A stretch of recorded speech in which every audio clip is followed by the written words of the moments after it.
Instagram is no longer a photo sharing app. At least that's according to The Verge, which is a complete rag, so let's go straight to the horse's mouth.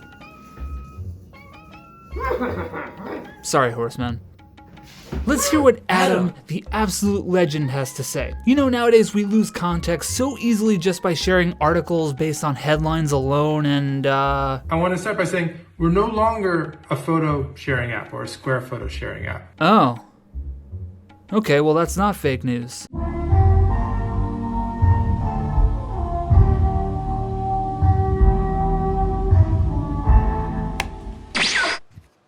Hi.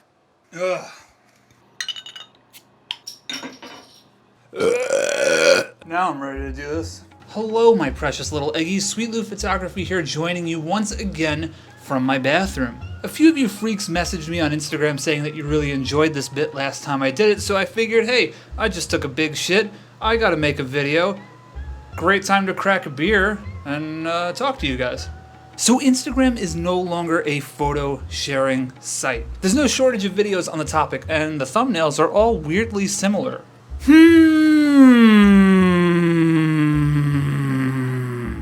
I've linked the video from Adam down below. Be sure to watch it on your own, but I am not taking this out of context. If you watch the full thing, he very clearly says that photos are no longer their main focus, that people go to Instagram for entertainment, and that moving forward, their focus will be on video content. Frankly, this isn't my arena. I'm really good at shit posting. I am really good at taking photos in Animal Crossing, but Instagram, not really my strong suit. But I inadvertently did an unscientific test. See, I try to post on Instagram to coincide with my YouTube uploads. I recently posted a video about using red scale film. I posted on Saturday on Instagram and got like 5 likes until I shared it on my story. And with that little push, it got a total of 47 likes in 3 days. That is really below average for my posts. So I got this idea. What if I took the same exact photos from that carousel I posted initially and put them in an Instagram reel? I've never posted a reel before, so what's the harm? Who cares? What am I doing with my life? Well, here's where things start to get interesting. Remember what I said about the initial post only getting 5 likes in a couple of hours? The Instagram reel got 5 likes in like a minute. Okay, maybe 2. Within the first day of it being posted, it reached 1,600 accounts, it had 1,762 plays, 147 likes, 10 comments, 5 shares, 3 saves. Compare that to the post, we got 47 likes, 7 comments, 3 shares, 3 saves, and 74 accounts reached. There is a wild disparity between the post and the reel. And keep in mind that post is 2 days older than the reel, and of course they're both the same fucking photos! You can choose to believe me or not. I'm sure this video is not helping my cause, but I normally don't get crazy about the numbers. Honestly, I barely check my YouTube analytics. I tend to post whatever I feel like posting and I do my own thing. But when it's this egregious, it's hard not to notice. 1,300-ish followers versus 5 likes, the disparity's pretty wild. So what does this mean for photographers? Well, I'm gonna stop you right there, Bathroom Lou, because I've had more time to think about this and I have more stuff to say. Instagram and social media in general do not define your worth as an artist. That shouldn't even need to be said, but some people need to hear that. Thing is, in this day and age, you do gotta play the game a little bit. So there's a balancing act there. Understanding that you gotta play the game and not letting it ruin your life. That's really important stuff. For photographers, I think this is a bit of a choose-your-own-adventure novel. On the one hand, you can't just be expected to completely change up your content. Not everybody knows how to edit, not everybody wants to edit, not everybody's interested in videos. So for the photographer who's literally just taking stills, this is kind of shitty to say, oh well, figure it out, make videos now. But I think in the coming months, while the algorithm's all haywire trying to push this video content, there's a huge opportunity to grow. But if you're not willing to adapt to this new model, then it might be time for you to start looking for a new space. Adapting. Space. That's a great segue.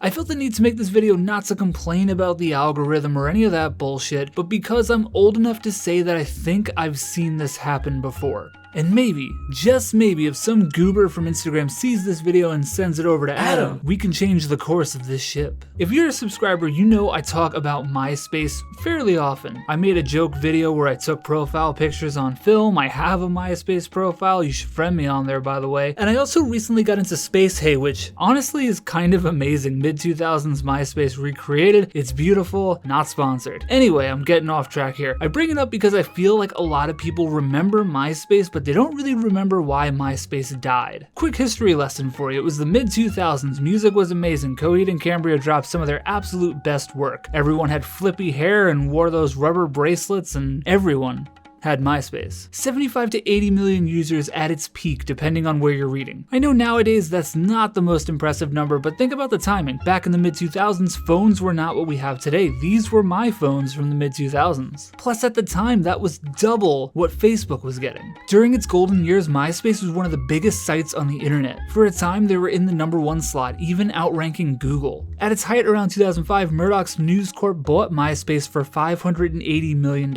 Later, they sold it to an advertising company called Specific Media, teamed up with Justin Timberlake for some reason for $35 million. $580 million down to $35 million. Man, what the fuck happened there? Maybe they got big Justin Timberlake because he played that investor guy in The Social Network. The trouble for MySpace began around that time. More ads started popping up because News Corp didn't really care about the user experience. They cared all about, money. Most people attribute the death of MySpace to Facebook, which was really gaining traction around that time too. But honestly, I think Facebook was more the final nail in the coffin. It was an issue of scaling. The site was slowing down. Maybe it was all the HTML glitter graphic garbage clogging up the series of tubes. Maybe it was all the fucking spammy ass credit card ads. Or maybe it was because MySpace focused on monetization over its quality and over its community. I think these big tech giants are under the impression that they're just too big to fail. And all it took was corporate interference and a few mistakes for MySpace to go the way of the dinosaurs and Fuji Pro 400H. Too soon, man. Instagram is trying to follow in the success of TikTok, but here's the problem.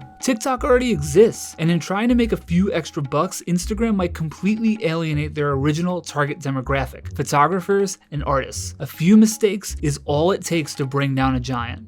I honestly dislike a lot of social media sites. I'm not on Facebook. I mainly use Twitter for DMs and to shitpost every time the moon is full. The two platforms that I can say I really enjoy using are YouTube and Instagram. So I'm saying all this because I don't want to see Instagram fade out. Ever since Facebook bought Instagram, it's been on a downward spiral. Nowadays, I feel like every other post I see is an ad or it's sponsored. They switched out the notification button for the shop button. Years of that muscle memory getting replaced with something that's monetized. Yeah, that was definitely a coincidence. I really do think Instagram is a few poor decisions away from people ditching the app. The only thing they have in their favor right now is they aren't faced with the same pressure MySpace was from Facebook. If there was another, better Instagram out there, I think Instagram could go the way of MySpace.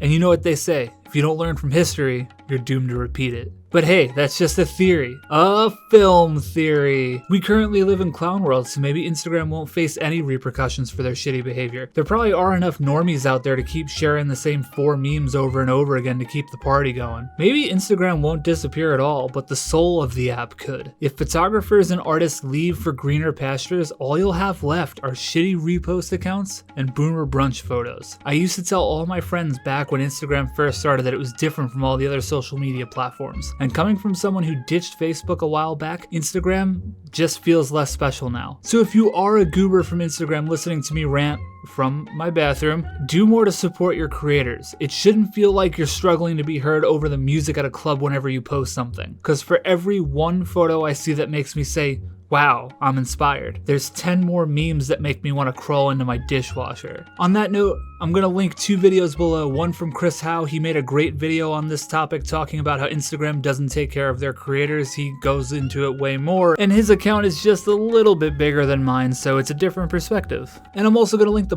Rock MBA. In his video, he compares MySpace to a dive bar and Facebook to a more upscale brunch location. And honestly, he really hit the nail on the head with that comparison. But I'm going to leave you with this one last thought. I'll take a dive bar over a franchised bullshit bar and grill any day of the week. Alright guys, thank you so much for tuning in and listening to me talk about this stuff. I know this is not a normal type of video for the channel, but it was something that I kind of wanted to talk about, and hey, I post whatever I feel like on this channel. So if you made it to this point in the video, sweet, and if you bailed, well, then I guess you wouldn't be hearing this anyway. You know what to do, guys. Make sure you smash that subscribe button, leave me a comment, let me know your thoughts on all this stuff. Do you have an alternative to Instagram? I'd love to know, and it'd be really nice if you gave this video a share. And make sure you catch me on the social medias. I am on Instagram, of course. I am also on Twitter and Myspace, definitely not Facebook. And now, for the first time ever, spacehey. Make sure you get me on spacehey. Let's make spacehey cool. I'm not sponsored or anything like that, but I do want that site to do well, so get an account over there and friend me. And if there is a top 8, which I haven't quite figured out just yet, but if there is a top 8, I will put you in mine. Alright guys, I'll catch you in the next one.